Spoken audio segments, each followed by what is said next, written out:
Hi, I'm Chris, and this is Darlo to the Prem, episode 42, and it's our big, most important summer. A good summer now will set the club up, and hopefully we can certainly get in another top half finish, or even push into the playoff positions. A lot of this is out of my control. It's down to the club itself, the commercial department, the directors. Get some sponsorship money in. Get the finances of the club in, sorted. Start preparing for a new stadium, that kind of thing. Otherwise, it's going to be another dull championship season. But we'll find out soon. Right, so here we go then. The supporter profile for the year, we've had a big improvement in social media, up 7,000. The casual following has gone up slightly and the family down. And the big news here, and I'd like to say, yes, I've already done that and realised I was recording badly. So perhaps we'll get the sound mixed with these pictures. But the key one here, build a new stadium. Again, the board want us to avoid relegation. And as I quickly scroll through here, we've done a team meeting. We've selected Andalusia to be our training camp, and the board here announce plans for the stadium. They're in the process of finding suitable sites and investors. We confirm the signing of Egley, and that's us caught up. This time I'm recording with the right screen, so apologies. Right, so we've made it to the end of the season review. Here we go then. Our new arrivals. Abdullah Bar was our signing of the season, apparently. Oh no, it wasn't. It was Divin Mbama was our signing of the season. If it had been Abdullah Bar, I'd have said, yeah, okay. Bobby Clark, another decent one. Well, a really good one. In actual fact, he's probably been the signing of the season. Joe Wormlington, no regrets there. Popoff played well. Astley, rubbish. Elmore, 300,000 wasted by our director of football. Began, Bragg. To be fair, Jack Wint was probably another decent one. And then our hot man up, he was rubbish. Season results, finished 11th, third round of the FA Cup, and first round of the Carabao Cup. So all in all, wasn't ideal, but as we'll see with the results, we go on a bit of a win streak, losing streak, win streak, losing streak, win streak, losing streak, and finished off the season quite badly, but by then the season was over. We were ravaged with injuries, etc. So the key numbers here: sponsorship, same. Broadcast revenue up massively, so we got 2.69 million there. Corporate up 20,000. Prize money was down because we didn't play in the 2 rounds of the FA Cup, really. Matchday commercial was down, probably because of the FA Cup. We had no, that can't have been right, because that would have been Arsenal, wouldn't it? Oh, who knows? And the shirts, so Patino, Clark, Popoff, he managed to be... I don't understand that. It must be a lot of foreign fans. Yeah. Overall sponsorship deals, no new sponsorship deals, notable, none whatsoever. And our reputation, 2-star regional. Pinero, who is signed for somebody else, and Patino were our 2 standouts there.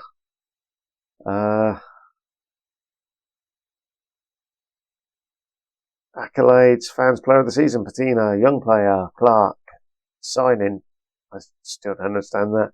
Goal of the season for Cam Bragg, Top goal scorer Patino with 9, and that just highlights just how bad we were in front of the goal. Popov, 10 assists. Evan Watts, he had 2 player of the matches. So we really shared that around. Charlie Patino, our star man, was the highest average rating and most completed. And then we've obviously broken our transfer record, signing Robert Jennings, and we also broke our highest transfer received when we sold Aymar Pena. So all in all, an adequate season. And we can see our best 11. So Pinheiro came in with Crompton, Lomwick and MacArthur. Schofield in goal. We really need the defensive midfielder to get rid of that.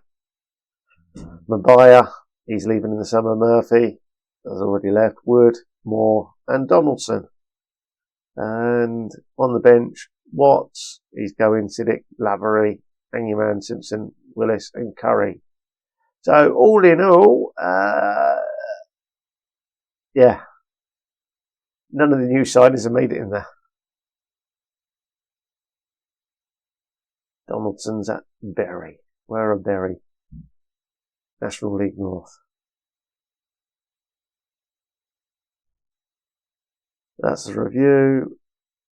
Don't care. And yeah. Right, so we're just now waiting for somebody to come in, bid for some of the players. I don't know if everyone's on holiday. So I'm not expecting to do anything really until hold on. Yay. 5 new deals. Main kit sponsor, 160. Doubled.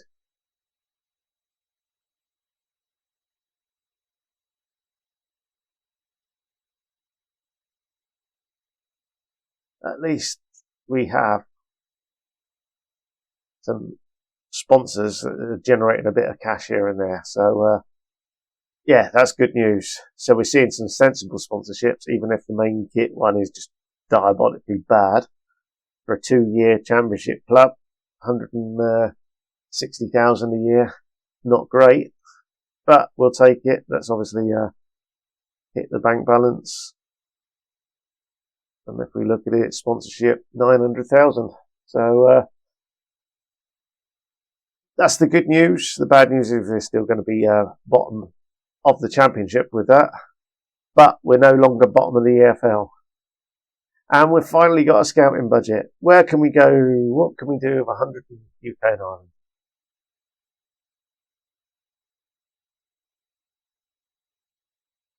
Let's use that one, shall we? Hopefully save some of the budget for something else. So that's the good news. We are actually seeing some extra revenue come into the club. It allows us to have a bit more of a scouting budget, etc. What's the projection now? We're going to be 3.5 million in the red by the end of the season. So it's down to player sales. So we'll see who we can bring in.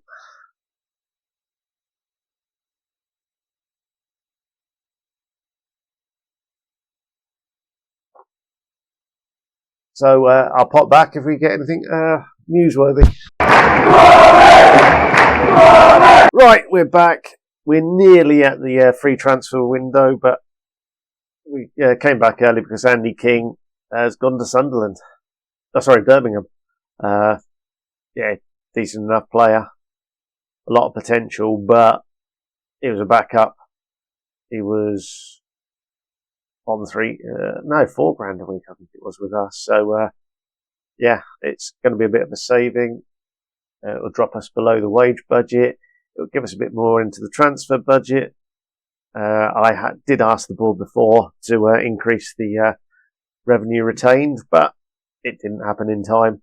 That was a quick transfer. So, yeah, it's a good bit of business. The first of several, I should guess. there's players like Joel Began. He's on a lot of money for the relatively poor quality he is. So, I'll be going through the squad, hopefully trimming out the players that we don't really, or we want to upgrade to give us a bit of a chance. We have brought in Josh King on a trial, and he actually is looking better and better. So he's being released by Leicester.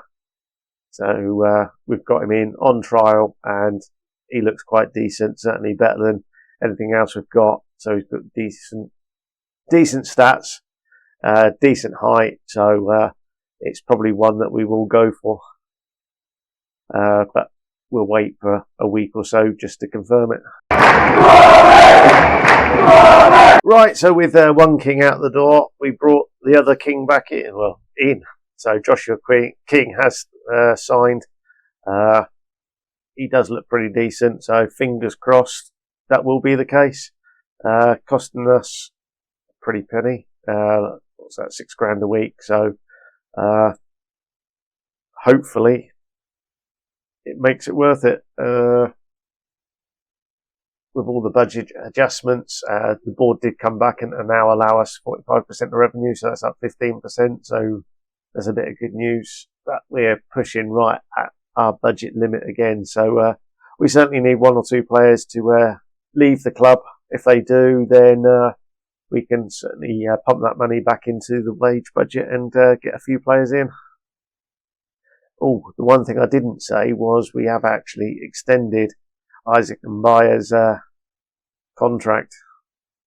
He's just got better as the season played out for Melbourne, so it's one we've taken a punt on. So fingers crossed he comes back and is half decent. Okay, so here we go then. The summer is almost over. Our first game against Leicester is coming up. We have had a small reputational boost. We're now 2.5 stars, so we're no longer in amongst the Vanarama teams and lower League 2 teams. We've moved up to sort of mid-table of the League 2, reputation-wise. So we're improving. Another bit of improvement is we are predicted by the media to finish 22nd, so some good news there. If we have a look at the season preview, we're 23rd at 100 to 1, so us and Lincoln are again bottom two. Who's top? So West Ham, overwhelmingly strong favourites with Burnley and Leicester. So, and we can see that it does look like West Ham and Burnley are certainly, there's a Fulham goalkeeper, but yeah. Burnley and West Ham have the majority of the top players in the league. So it could be an interesting season there. So transfer-wise, so we obviously brought in Joshua King. We've also recently signed a backup left-back of Jaden Magoma. Isaiah Dada Maskol has come in as a defensive midfielder. And Ben Cisse as a backup goalkeeper. We had to get Cisse in because Evan Watts has left the club. He's joined Preston for 2.3 million. That's his release clause. So I feel that's a good bit of business. We've got him and his large wage off the $5,500 a week. We brought 2.5 million in. Joel Began has joined Wimbledon on loan with potentially a future fee coming our way. So, and his $6,500 is also off the books. And he's actually, mind you, that's the scout's opinion as opposed to our coach's opinion that he's because our coaches thought he'd reached his potential, and quite frankly, I don't think he was good enough. So, yeah, the other players that we had were just Dale Fry and Marvin Egley. So it's been a long, frustrating summer again. We have got bid in for Sam Curtis, a backup right back. Ben Brogio is a left winger, but I'm not that really interested in. It was a director of football suggestion. They've offered him 3.3 thousand a week, so it's probably one we won't go for. And Gabriel Biancheri is a sort of a backup wide man forward. So we've got an offer in for him as well. So there's some players that could be added to the squad. Finance-wise, we've got a big chunk of change in the bank. We've got plenty of budget, so we've managed to increase the budget. I didn't offer the 2.2 million in the championship bonuses. So I've dropped that down, which gave us a boost on the transfer budget. I instantly put that into the wage budget. So we have got sort of 20 grand's worth of wiggle room there as well. So things are looking quite rosy there at the moment. So we're quite happy with that. And the way we've been able to add players throughout the course of the season on these free transfer deals has been good. We've obviously got 4 weeks to the end of the window, so there's bound to be more business come in, probably from the director of football, particularly when he sees a big chunk of change lying in the bank account. So, squad planning, we've just got the 2 goalkeepers, so we are really reliant on Jack Wint this year, because Ben Cece just is a backup. Right back, we are short, so that's why Sam Curtis is coming in. He's going to be backing up probably to Joe Wormington. Centre backs, we've got a number there: MacArthur, Chaplin, Penman, Jennings, but I'm probably going to be playing Jennings as a left back, and then Fry, and then at left back we've got probably Jennings and Meghoma as our main 2. So depending on where we play Jennings, it's all saying he's a full-back at 6'6". It could be quite interesting to see what he does. If we do play him at full-back, perhaps get him overloaded and come in at the back post. Defensive midfield, it's a position of weakness, but Harry Elmore from last year and Isaiah Dada Mascola are both there. Plus, we signed that young German, so he's in the mix. Central midfield, quite happy with Charlie Patino. We've also got Bobby Clark to play there, who's rather unhappy at the moment. Wants a new contract. Abdullah Bar can play there, and we re-signed Isaac Mbaya, so we are quite well stocked in the central midfield role. On the left, we've got Dowie Williams, who can play there. Popov. We've still got Kukina. Barr and Clark can both play up there. And then up top, it is literally Joshua King until we can get rid of our friend, wherever he's gone, Divin Mbama. So he's on the list, but it's one of those where if he suddenly kicks into gear second season, then we'll be happy to keep him. But yes, getting rid of Marcus Kukina would be very nice indeed. But that's the business we've done so far, and hopefully it's enough to ensure us in sort of a mid-table, strong mid-table position yet again. Time will tell, I guess. So things are looking up, particularly as we've managed to push the extra money into the wage budget. So fingers crossed we will pick up a few other players, and that will really might even push us to the playoffs. Right. If you've enjoyed that, give us a thumbs up. Please hit the subscribe, and we'll see you next time. Thanks for watching.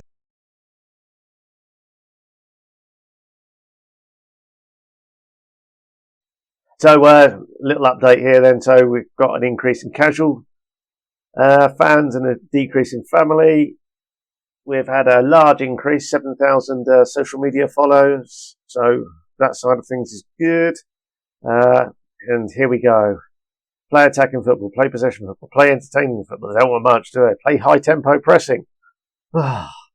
Oh, look at that. Build new stadium.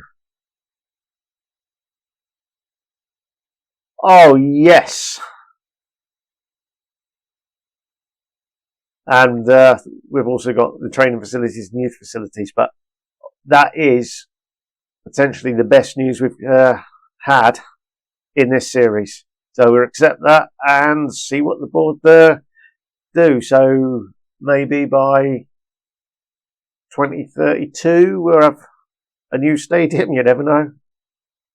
Depends how far they've got along. Right, so they were saying avoid relegation. Let's go in here and let's talk about our Sky Bet. We're good enough not to be involved in relegation battle next season. Brilliant. Nothing else. Nothing else. Have a great summer. And goodbye. Well, it'll be goodbye to some of you. Oh, we even get a training camp. Oh, where do we want to go? Do we want to go to the northeast of England, Scotland, Ireland, Austria, Switzerland, Netherlands, France, Algarve, or the Andalusia Occidental? We'll just take that, shall we? Thank you very much.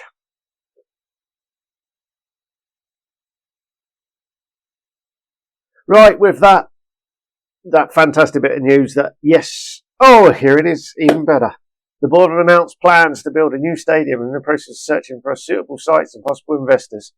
The main reason behind the decision was that the Quakers need to accommodate bigger crowds due to the high demand for tickets at their home matches at Blackwell Meadows. Plus the fact that as soon as it rains, you get no matches. Chairperson John Owens really wants to take the club to the next level and considers building a new stadium as a big step. Well, that's good news. Now, will they come back with even better news to say, yeah, planning permission's in and it's all going ahead in 2 years' time, we'll get it. Our second signing of the summer then is Marvin Egley, the German.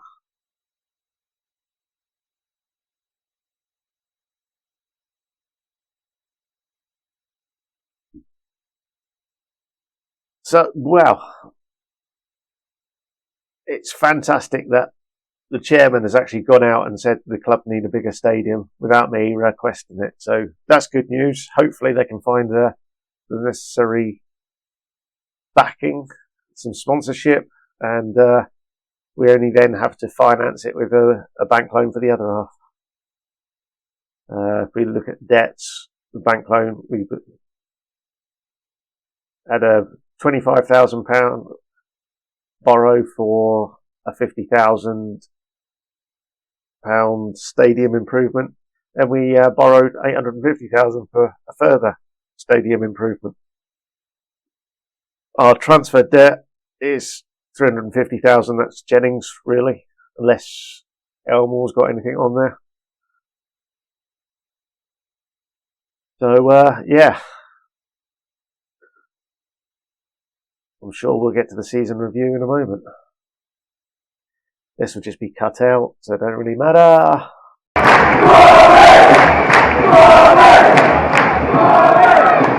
Glory! Glory!